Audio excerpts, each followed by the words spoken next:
दो विशाल गोरिल्ले हैरान रह गए क्योंकि उनके सामने खड़ा इंसान बोल सकता था। मेरा नाम मे है।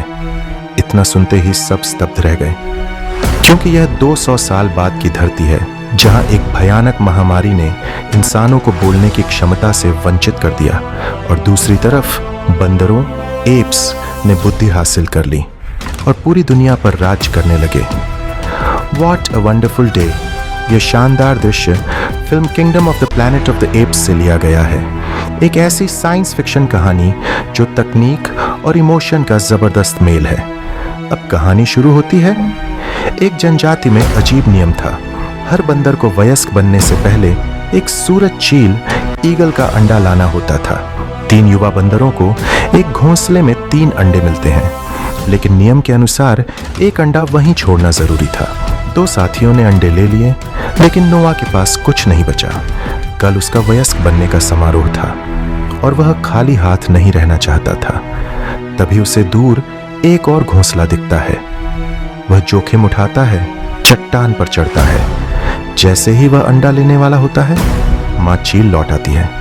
तेज चीख, घबराहट और नोआ नीचे गिर जाता है। किसी तरह वह बच जाता है और आखिरकार अंडा भी ले आता है। सब खुश थे। अब वह भी समारोह में शामिल हो सकता था, लेकिन असली मुसीबत अभी बाकी थी। अचानक एक अजीब छाया दिखाई देती है जिसे इको ट्राइब कहा जाता है, यानी बोलने की क्षमता खो चुके इंसान।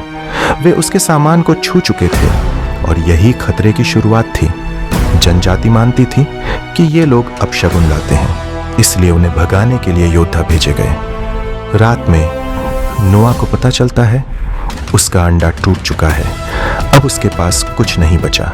वह फिर से अंडा लाने निकलता है, लेकिन जंगल में उसे मिलता है लाशों का ढेर और फिर घोड़ों की आवाज।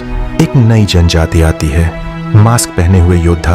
वे बहुत ताकतवर हैं और उनके पास उन्नत हथियार हैं। यह कोई साधारण लड़ाई नहीं थी, यह था उन्नत सभ्यता वर्सेस आदिम जनजाति।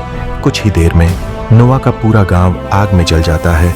उसका परिवार, उसके लोग सब खत्म हो जाते हैं। उसके सामने उसके पिता की हत्या हो जाती है और वह खुद ऊंचाई से गिरकर बेहोश हो जाता है। अगली सुबह सब कुछ राख में बदल चुका था।